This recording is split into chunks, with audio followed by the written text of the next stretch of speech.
Assalamualaikum warahmatullahi wabarakatuh. Kami dari kelompok 3 dan 4, tugas mata kuliah Ilmu Pengetahuan Sosial SD 2. Materi Kerajaan Mataram Kuno. Yang pertama ada Husnatul Muniroh, Rashidah, Eliza Nurlianti, Siti Nur Ainatul Firdausa, Anissa Nahdia, Nadia Putri, Sahifa Fitria, Sukma Ayu Pratiwi, Rahmanika Amalia, Muhammad Rifki Fauzan, Wanda Aulia, dan Muhammad Ferdiansyah.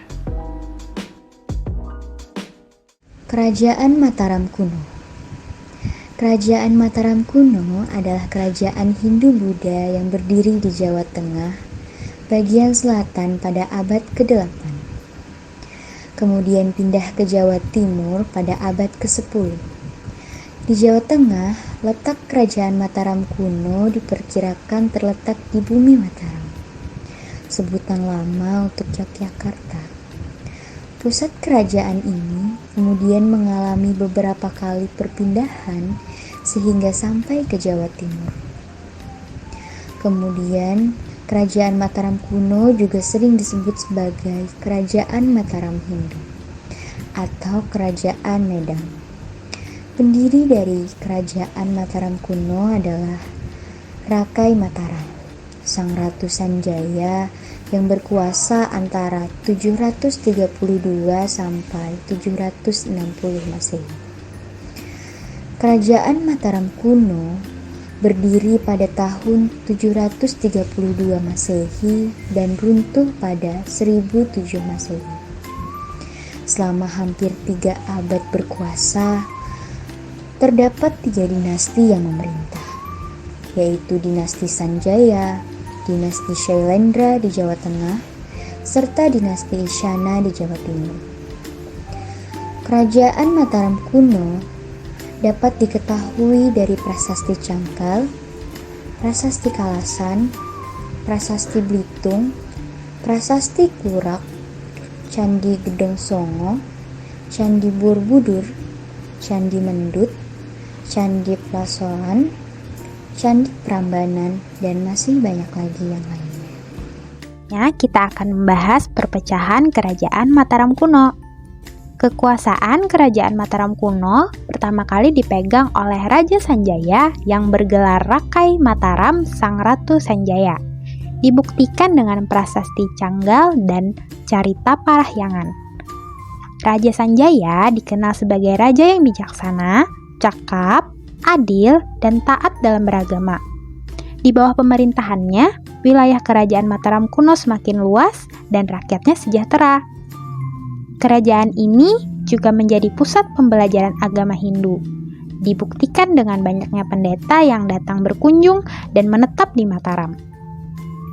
Pada pertengahan abad ke-8, Raja Sanjaya wafat dan digantikan oleh putranya yang bernama Rakai Panangkaran.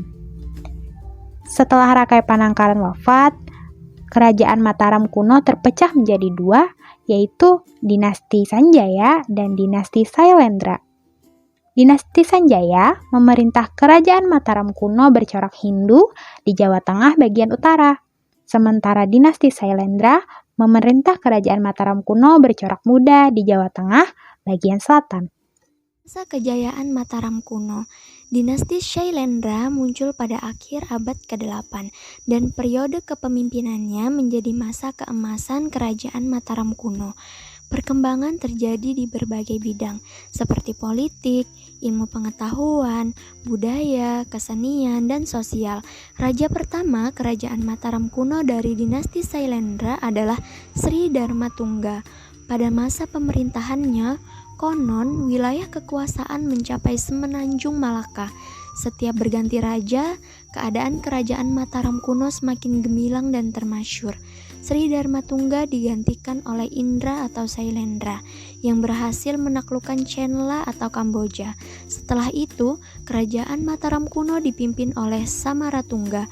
Pada periode ini, ilmu seni sangat berkembang dan dibangunlah Candi Borobudur. Kerajaan Mataram kuno akhirnya bersatu kembali setelah perkawinan Rakai Pikatan dari dinasti Sanjaya dan Pramwardhani dari Wangsa Sailendra. Nah, adapun yang menjadi faktor pendukung penyebab mengapa Kerajaan Mataram kuno mengalami masa kejayaan. Nah, yang pertama, naik tahtanya Sanjaya yang sangat ahli dalam peperangan. Kemudian pembangunan sebuah waduk Ujung Galuh di Waringin Sapta atau Waringin Pitu guna mengatur aliran sungai Berangas sehingga banyak kapal dagang dari Benggala, Sri Lanka, Chola, Champa, Burma, dan lain-lain datang ke pelabuhan itu. Kemudian yang ketiga, pindahnya kekuasaan dari Jawa Tengah ke Jawa Timur yang didasari oleh adanya sungai-sungai besar antara lain Sungai Berantas dan Bengawan Solo yang sangat memudahkan bagi lalu lintas perdagangan. Kemudian adanya dataran rendah yang luas sehingga memungkinkan penanaman padi secara besar-besaran. Kemudian ada lokasi Jawa Timur yang berdekatan dengan jalan perdagangan utama waktu itu, yaitu jalur perdagangan rempah-rempah dari Maluku ke Malaka. Di materi pembahasan terakhir kita kali ini, kita akan membahas peninggalan Kerajaan Mataram kuno. Ketika berdiri di Jawa Tengah, Kerajaan Mataram kuno mewariskan cukup banyak peninggalan berupa prasasti dan candi yang dapat kita temui hingga sekarang ini.